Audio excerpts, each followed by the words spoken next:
So last episode we actually went over setting up our country, but now we actually have to start managing it, and that means we have to go into the economy, we have to go into our technology and research, we have to do a lot of things.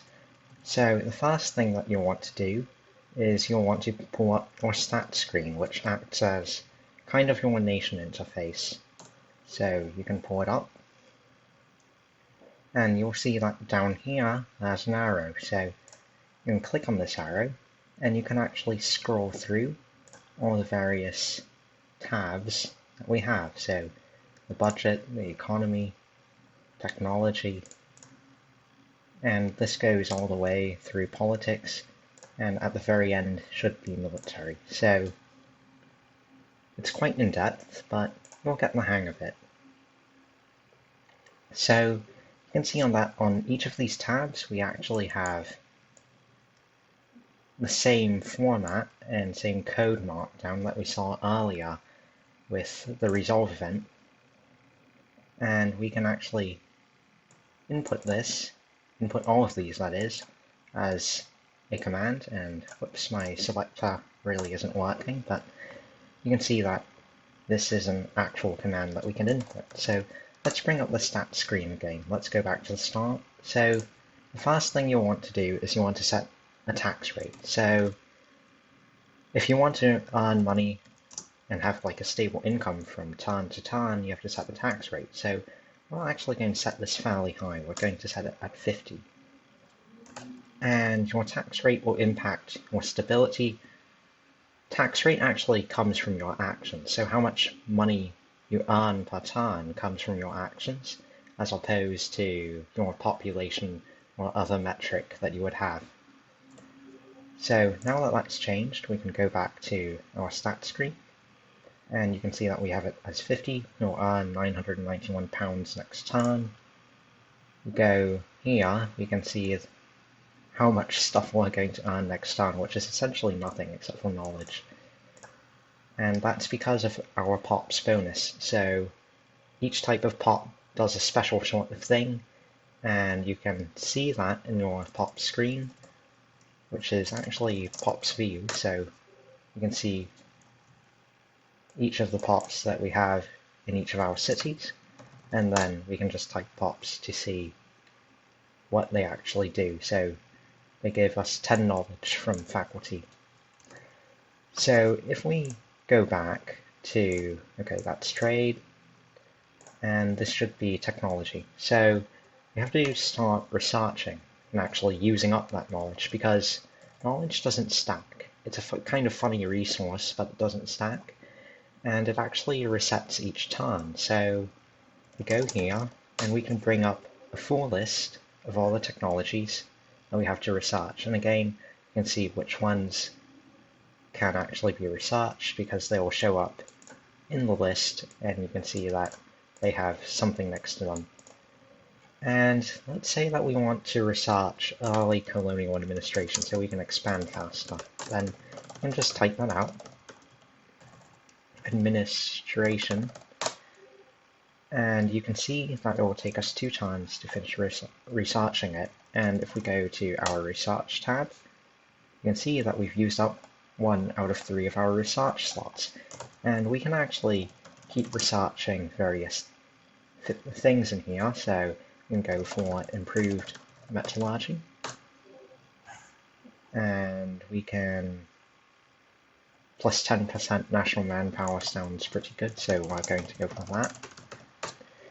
And you can actually see that it will take them an increasing number of turns, and this is because your knowledge that you gain each turn is actually divided by the amount of active research slots that you have ongoing. And currently we started out with 1 active research slot here, 2 here, and now it's 3. So if we type research, we should be able to see we have 3 research slots active. And if we go back to technology, you can see this at a glance. We can no longer actually research additional technologies because we've already chosen our 3 technologies, but that is something we can do, because when you're sleeping, a lot of the time, your research will complete, and you want to have an additional research, or technology rather, ready to go. So what you can do is you can actually queue up research, as you can see here, and we go into our research queue menu, and we can actually queue up technologies. So we go back to research list. Let's say that we want lance cavalry. We can queue that up. So we add in lance cavalry, and you don't actually have to use this command. You can just type that out, lance cavalry, and we have added it to our research queue. And this is going to go in next turn. So, looks like I'm lagging a bit, but this is what should show up. Okay, there we go. We have lance cavalry, and it's ready to go as soon as one of these technologies finishes researching. Okay, so the next thing we have to do, once you've finished up stacking up your research queue, you can put as much stuff in here as you wish. So let's go for cottage industry, Caravel. Oh yeah, by the way, it's add research queue, so don't make that mistake. Don't type research queue with a hyphen or otherwise. Okay, just type in add research queue and it should be good. So Chiari, let's go for that. And if we bring up the research list again, you can see what is queued and what is not. So should be a bit helpful. And if you accidentally make a mistake, you can always cancel an item in your research queue, like so. Okay, so now that that's done, we actually have to keep expanding, because when you start out the game, you are given a random number of conquistadors, which can colonize provinces. So let's go back to the map, and depending on how much our maximum expedition limit is, so we have we have 1. It always starts at 1, but you can improve that through technology. Basically everything can be improved through technology. So let's say that we want to settle 14.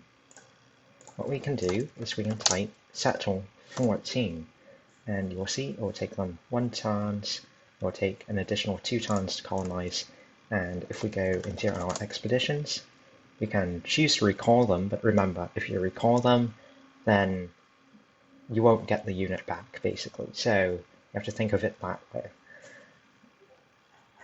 And that's basically what you have to do, but another important thing might be to check through all the tabs, because you never know, there might be some information that is critical in your case that isn't in mine, because I'm in an isolated development server, right? So if I go back, you can actually see all the various options that we have. And this is the political overview. This is important because if your calculated stability goes too low, beneath 40%, you actually get a revolt risk. And revolt risk means that you have a chance of revolting, and then your government type becomes the wrong government type, and then a whole slurry of things begins to happen. And it's basically France Simulator, and you don't want to go there. So let's go forwards.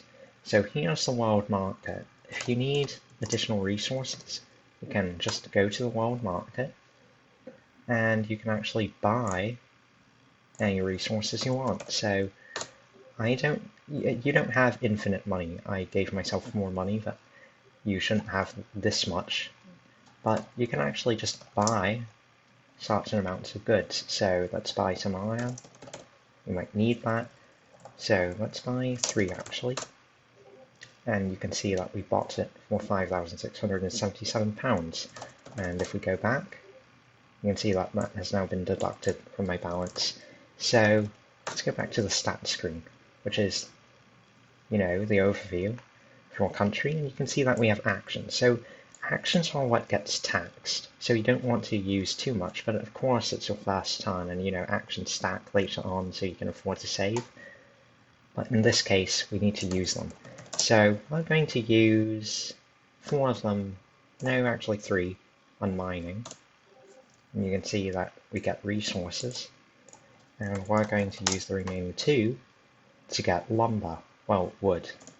So we have 10 wood, 5 lead, 5 copper, and 5 iron. So we won't actually need the copper, so we can actually sell the copper, and as you can see, it's been sold.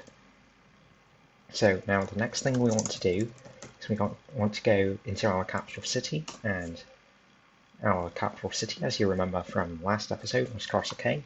So we go into here, and you can see that we actually have no buildings on Crosser K. That's not great. So we can type build list, and as you can see, that brings up a list of what we can actually build.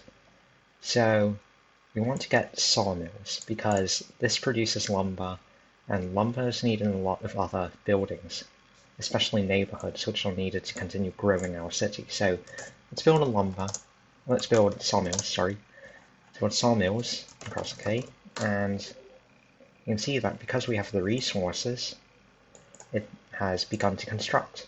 So it will be completed in 3 turns, so in 3 turns time it will be completed, and then it will actually only begin processing wood into lumber after that turn. So it will only be by the 4th turn that we actually see the results of it. But if we go back to our city, you can see we have 1 under construction, and this actually goes away once it's finished constructing, and then it will show up as sawmills 1. But this is basically how you build buildings in your city. It's needed to continue improving, you need it to actually craft units later on, and it will definitely speed up your research. And that's basically how the game works. You go through the stats menu, which is your main screen, and all the commands you actually need are listed here. And we're actually going to go over what each one of these tabs does in the future.